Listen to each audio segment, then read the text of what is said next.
রবীন্দ্রনাথ ঠাকুরের শরৎ এসেছে, শরৎ হিমের পরশ লেগেছে হাওয়ার পরে।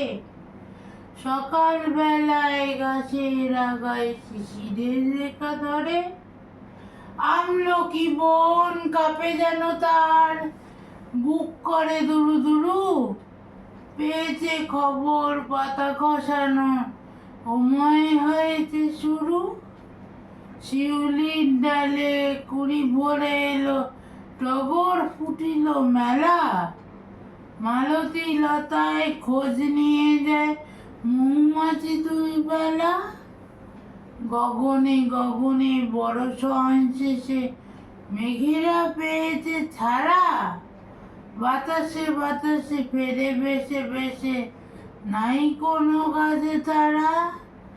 দিঘি ভরা জল করে ঢলঢল, নানা ফুল ধারে ধারে। কচি ধান গাছে ক্ষেত ভরে আছে, হাওয়ার দোলা দেয় তারে। যেদিকে তাকাই সোনার আলোয়, দেখি যে ছুটির ছবি। পূজার ফুলে বনে ওঠে ওই পূজার দিনের রবি।